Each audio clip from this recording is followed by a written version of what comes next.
La bise, le blanc, le bleu, cet authentique chien nordique qui nous a tous fait rêver d'aventure dans les grands espaces glacés est un animal de contact. Indépendant, mais désirant avant tout vivre avec l'homme. Il a l'instinct de la communauté organisée et le sens de la hiérarchie. Dépourvu de toute agressivité, sa philosophie le prédispose à une certaine nonchalance. Néanmoins, lorsqu'on lui en intime l'ordre, il sait travailler et se révèle un chien de course extraordinaire. Il est le plus doux et le plus répandu des chiens nordiques.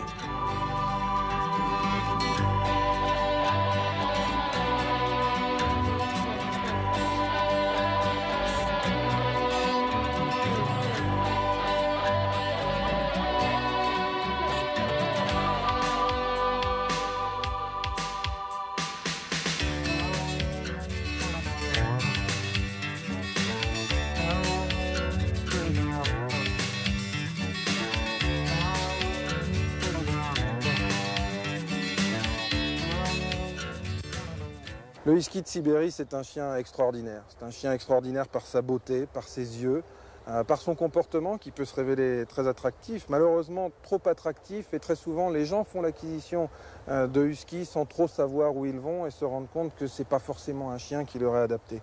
Ce qu'on veut éviter, c'est que ce chien soit un chien acheté uniquement pour une question de mode et non pas pour le chien tel qu'il est. C'est pas parce qu'il est beau qu'il faut faire la promotion du husky. À la limite, il vaudrait mieux qu'il y en ait moins, mais qu'il soit bien heureux, que d'avoir une profusion de chiens qui vivent dans des conditions qui ne sont pas forcément mauvaises, mais qui ne sont pas les leurs. Et puis, un husky de Sibérie en ville, c'est pas forcément l'idéal. Donc, dès lors que l'on a ce chien en appartement, il faut faire en sorte de ne pas le laisser tout seul, faute de quoi on va retrouver son appartement un petit peu dévasté. Et puis, tous les jours, il faut lui donner de l'exercice. Je crois que c'est quelque chose de fondamental.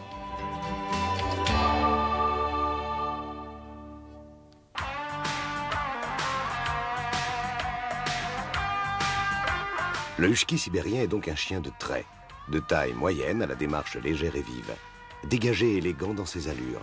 Les proportions et la forme de son corps dénotent cet équilibre fondamental de puissance, de rapidité et d'endurance.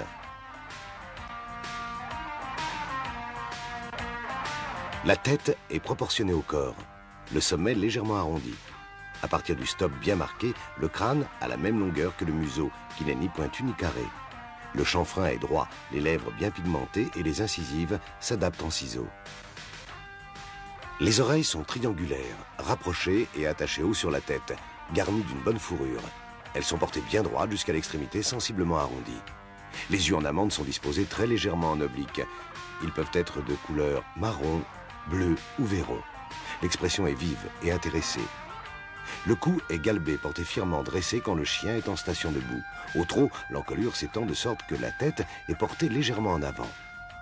L'épaule est solidement attachée à la cage thoracique et le bras oblique sensiblement vers l'arrière. La poitrine, forte mais pas trop large, descend jusqu'au niveau des coudes. Le dos est solide, horizontal du garrot à la croupe. Le rein est tendu et sec, légèrement remonté tandis que la croupe est inclinée mais jamais au point de gêner la poussée de l'arrière-main. Les membres antérieurs sont parallèles et d'aplomb, les coudes contre le corps.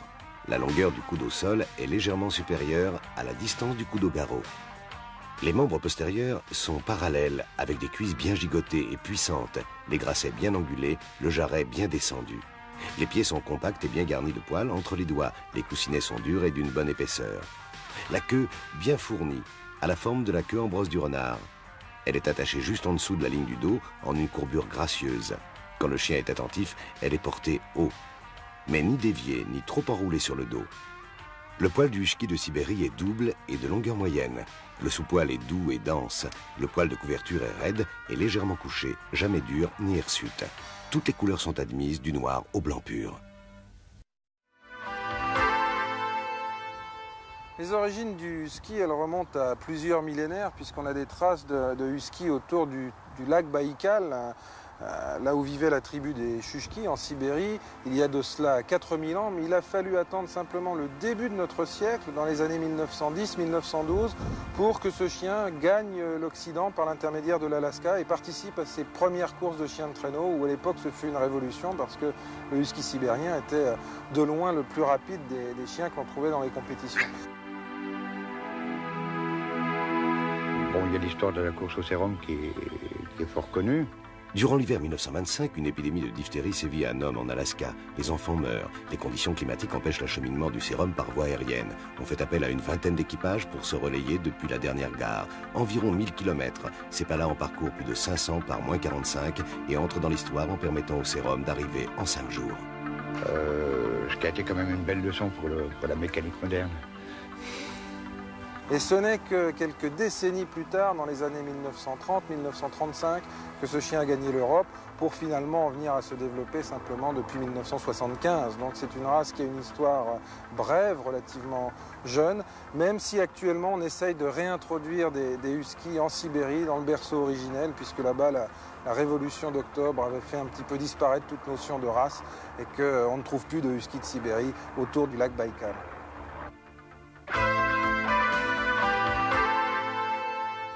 Les Esquimaux l'ont sélectionné pour ça, donc le chien qui en descend ne sait faire que ça.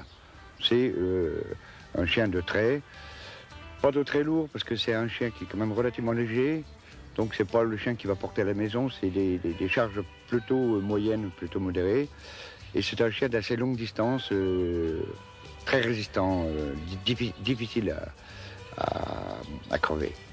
Bon, ce chien il court premièrement parce que c'est dans son atavisme, c'est parce qu'on lui fait aussi un entraînement pour ce genre de sport. Il court aussi bien souvent quand ils sont plusieurs par émulation les uns vis-à-vis des autres. C'est celui qui, c'est un peu comme chez les hommes, disons celui qui voudrait être devant.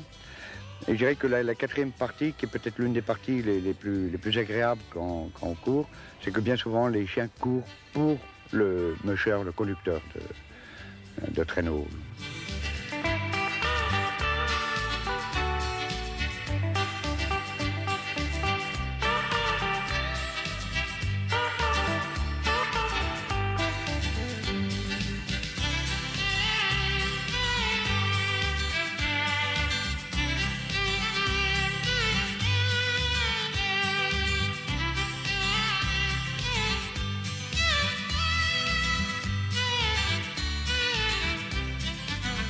C'est une équipe complète, donc tous les chiens ont un rôle. Alors le rôle du chien de tête, premièrement c'est l'un des chiens les plus rapides de l'attelage, hein, parce que pour une question de dynamique, son rôle c'est de donner l'allure, de mener l'attelage, les directions. Donc c'est un chien qui doit avoir un sens de la course quasiment.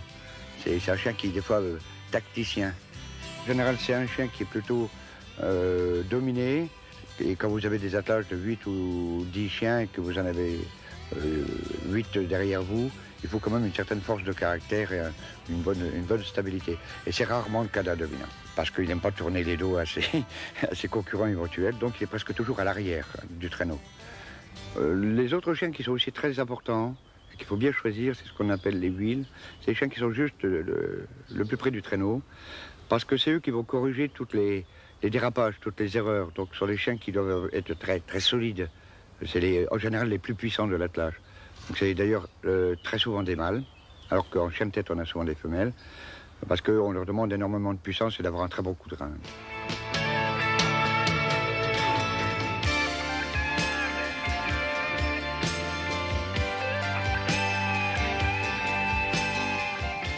Sur la position de la queue, on sait si le chien est confiant, en éveil, méfiant, peureux. Donc l'observation, et notamment quand on fait des courses avec les chiens, le changement de position de la queue indique des changements d'allure en général. Et quand il retresse complètement sa queue, c'est bien souvent parce qu'il ne fait plus rien du tout. Donc c'est un moyen de voir pratiquement ce que pense le chien et ce qu'il fait.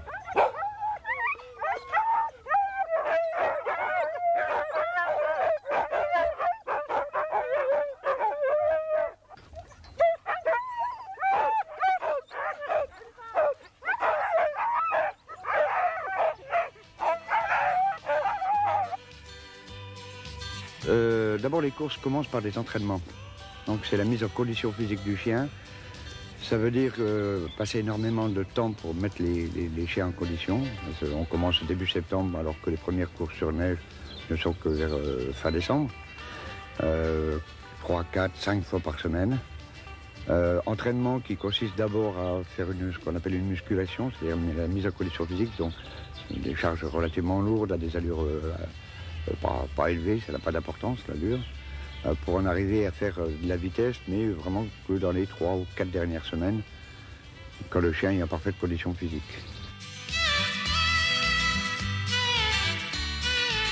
Au niveau des courses, ça dépend du nombre de chiens que vous avez. Alors il y a d'abord 2 types de courses. Les courses qu'on appelle de sprint, qui se limitent à, disons, 50 km par manche, et les courses de longue distance, qui sont quand même rapides, mais qui sont des courses du style, comme en Europe, la plus grande, l'Alpirode, qui se court à peu près sur entre 800 et 1000 km, mais par étape. Et la plus grande de toutes, qui est l'Iditarod, qui est, elle, d'environ 2000 km, mais quasiment non-stop.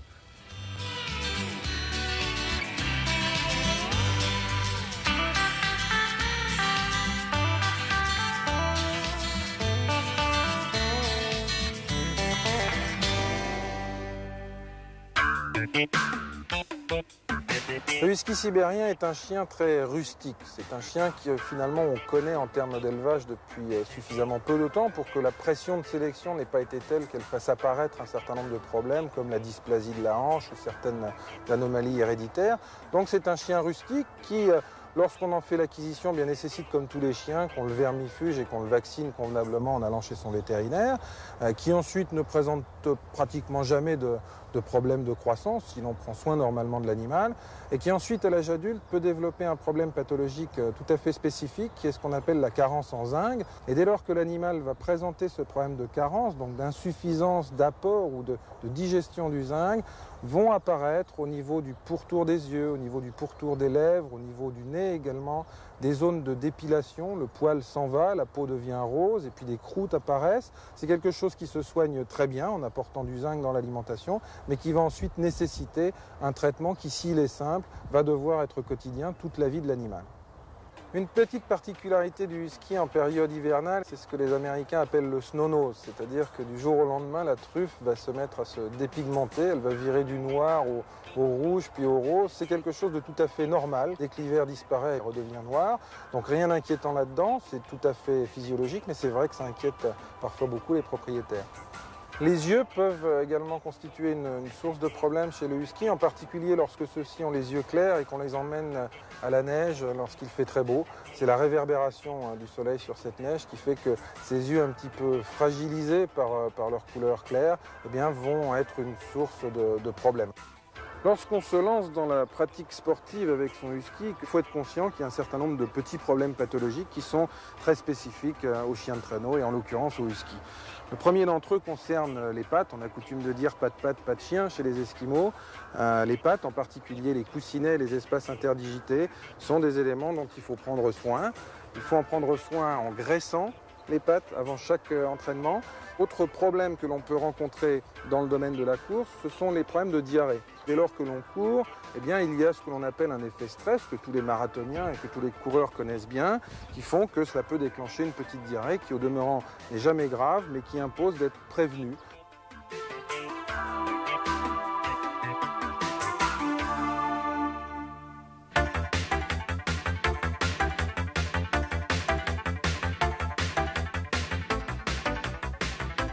Alors, la toilette du husky, elle est quand même très simple, parce que c'est un chien qui est auto-nettoyant, comme certains tapis.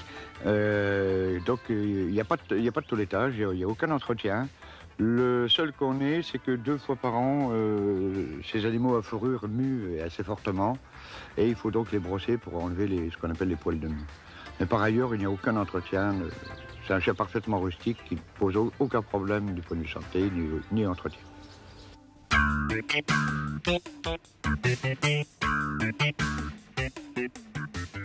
À l'intérieur de l'espèce canine, on observe des différences de taille très importantes. Du plus petit chien au plus grand chien, le poids varie en effet de moins de 1 kg à plus de 80 kg. On distingue donc 3 catégories. La première est celle des petits chiens de compagnie dont le poids ne dépasse pas 10 kg. Ils sont souvent issus de races rustiques.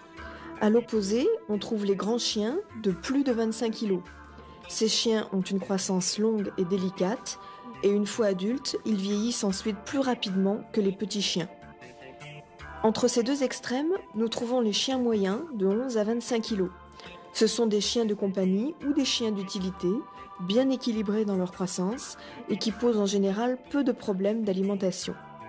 Ces différences de poids s'accompagnent de différences anatomiques et physiologiques.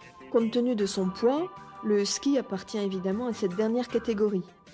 Les besoins d'un chien moyen comme le husky se distinguent de ceux d'un petit chien ou d'un grand chien. Un chien moyen réclame une alimentation adaptée à sa taille et variable suivant les différentes étapes de sa vie. L'alimentation doit en tenir compte dans l'intérêt de la santé du chien.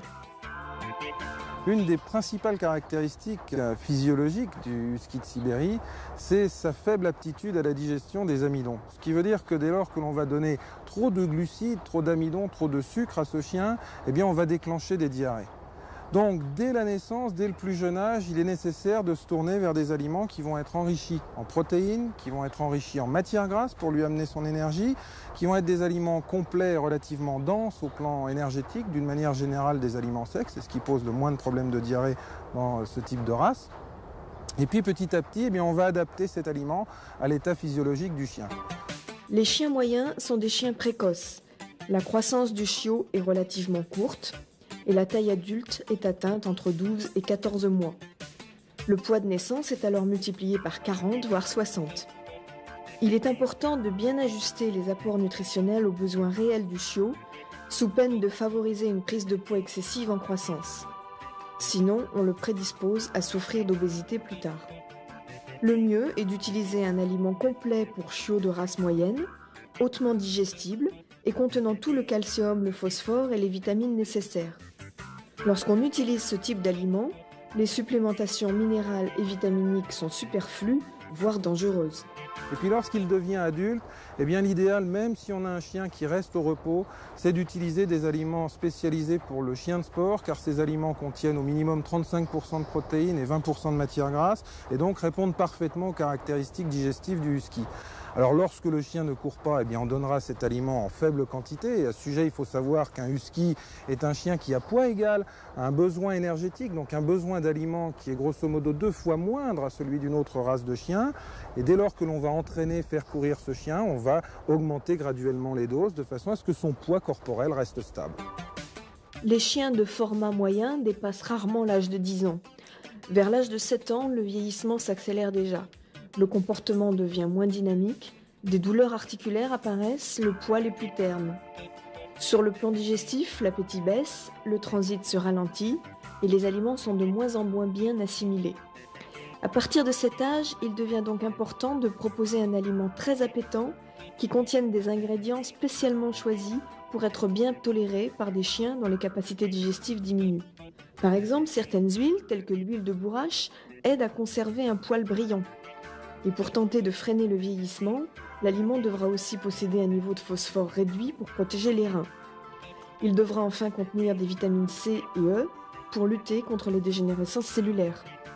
Ces quelques mesures vous permettront d'aider votre chien à rester en bonne santé le plus longtemps possible.